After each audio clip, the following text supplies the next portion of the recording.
Good afternoon, everyone. My name is Dr. Saurabh Roy. Welcome you all in the third lecture of satellite communication. So in this lecture, we will cover those particular point like orbital mechanics. What are the basic concept and whatever we have learned earlier. What are the time periods, orbital mechanics of the satellite communication. So we'll discuss those things. What are the orbits of the satellite, how it is working. So those things we'll discuss very briefly and for this lecture. Okay, so first we'll start at whenever we will see that is the solar system. Okay, so solar system, whenever we will see that is called sun. So Mercury, Mars, Jupiter, Earth, Neptune, everything is revolving around this particular sun. Okay, so but every things, Earth has their own orbits. So these are the orbital things regarding to that is called solar system. So here we will see this is Earth, this is Venus, this is Mercury, this is Mars, this is Jupiter, Neptune, Uranus, and other also Saturn. So those things are revolving around the Earth. So they have their particular orbit. So here interesting things, whenever you have seen, everyone has their own path for revolving around the Earth. Okay, so Earth has their own path, Mercury has their own path, Venus has their own path. So everyone is revolving around the sun with some particular path. So that path is called orbit. Okay, so that path or that particular propagation, that path is called orbit. So that is called solar system. Now we are coming to in every particular, if you move to the Earth, so Earth has also some particular orbit. Here moon is around the Earth. So moon is the natural satellite of the Earth. So that is every Earth has their own particular orbit also. Okay, so those are the solar system. Now we will move to the and the things is called as orbits. So now this is the typical orbit raising mission. So whenever we are launching a particular satellite from Earth station, how a satellite is move and launch in a particular orbit, how we can transfer it, those things is seen in these particular things. So there are different stages are there. So first stages, so that is we are sending the satellite in the particular orbit. Then we are moved to the next stage. Okay, so this satellite is launches in particular orbit or transfer orbit. This orbit we can call as a transfer orbit. That's that. Now here again lamp firing is there. So it given some extra force to change this transfer orbit to the another next orbit. So these things come, then this process is started. After this process, this particular south area deployment of antenna or solar panel antenna deployment is going on. Later on, next stage it will the full things is revolved around the things, and after again whenever it comes this particular point, again will project it some other fire or give some extra energy.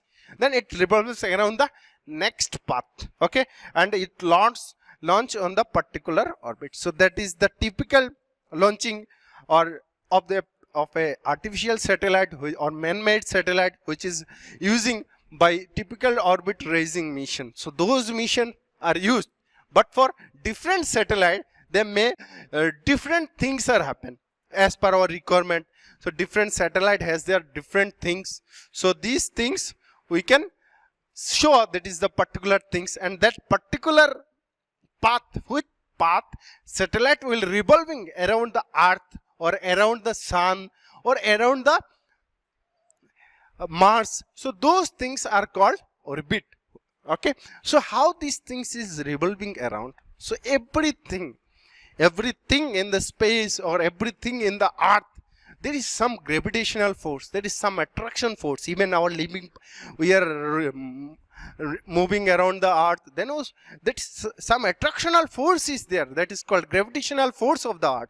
So due to that gravitational force, along is when they are moving around the Earth, then there is some centrifugal force is there. So both forces, whenever it is equal, then only it revolves around the Earth. If one forces is more than that, then attraction is possible. in one forces is less than that, then it can be moved out from this particular orbit or particular path. So these things are typical orbit-raising mission. We have seen there. First we have seen that solar system, how the things are there. Now we'll go through the details in orbital mechanics, how orbit is working, what are the velocity or orbit velocity, what is the orbital period. So which laws they are following, we'll discuss in detail.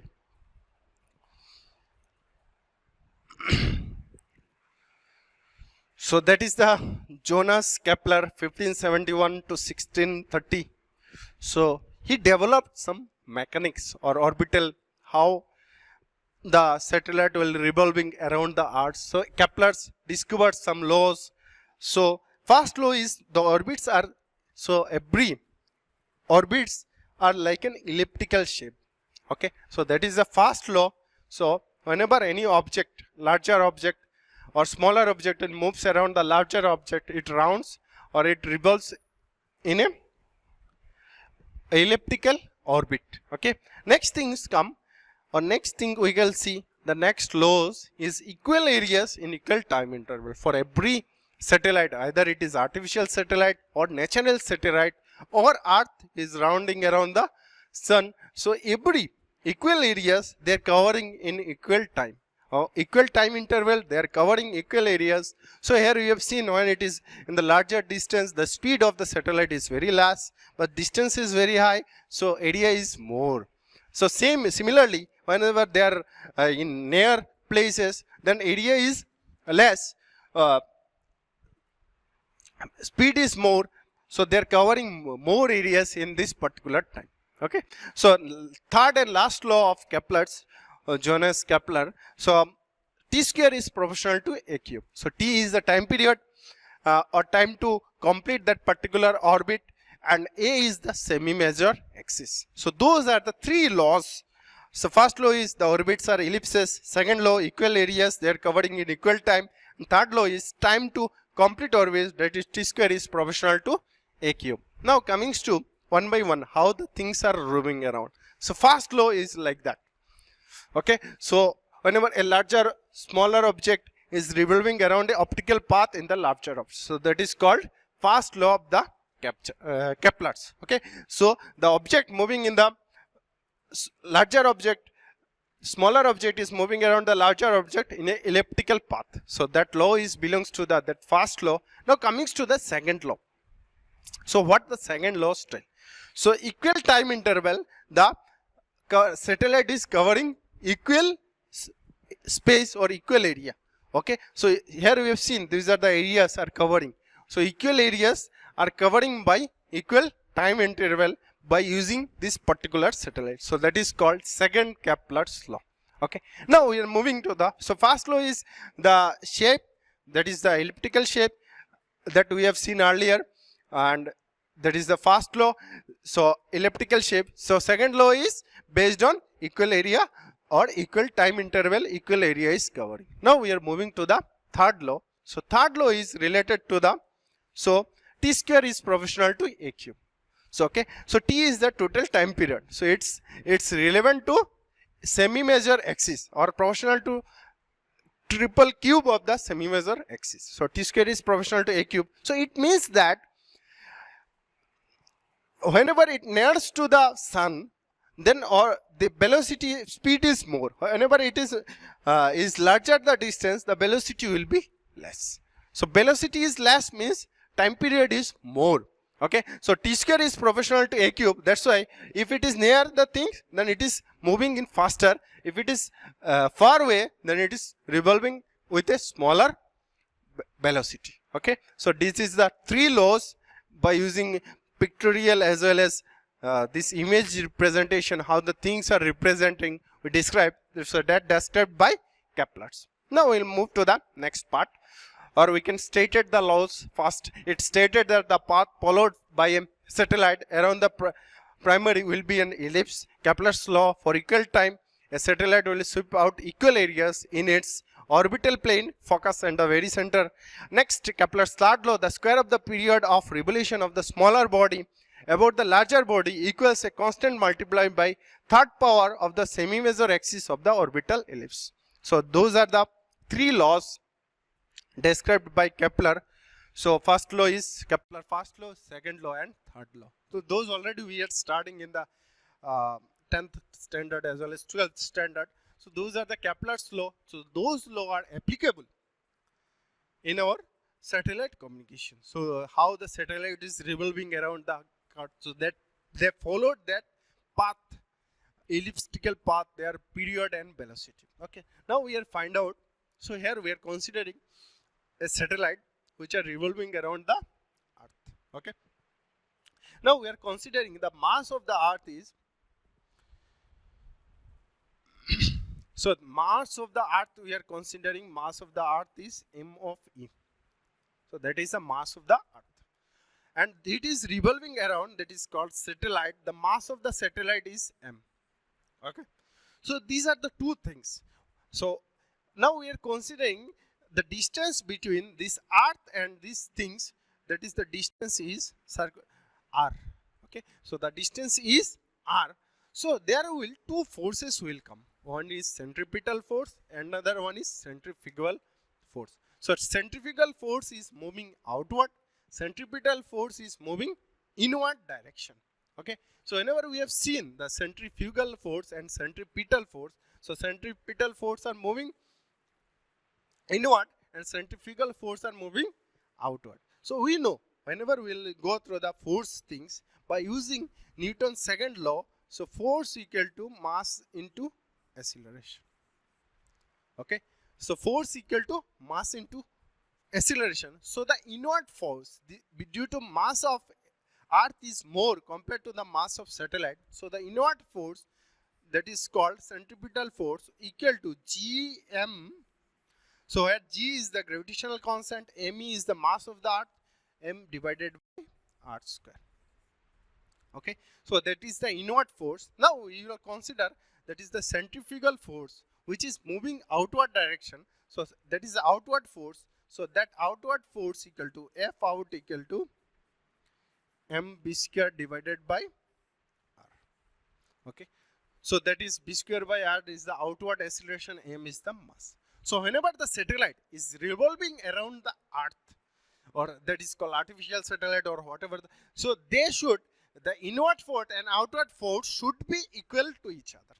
Okay, so inward and outward force should be equal to each other.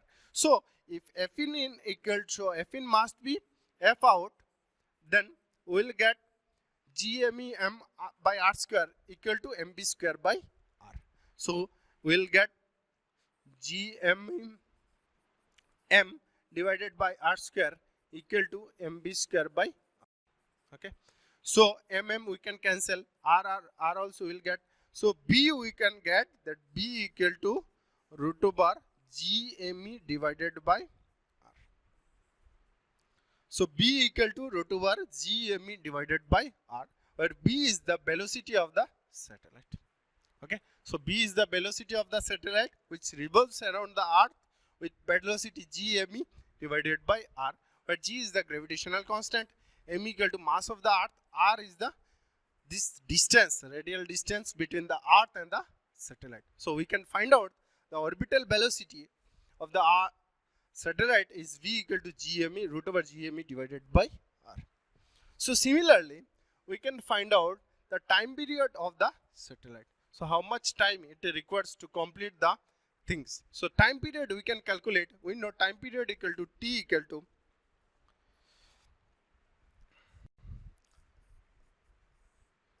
two pi r divided by b, where b is the velocity of the satellite. So time period we can calculate. We know the velocity equal to b equal to root over GME divided by r, or we can say that mu divided root over mu divided by r. Okay, or mu equal to GME. So this time period t equal to, if we place the value t equal to 2 pi r divided by b, so here get 2 pi r divided by root over mu by r.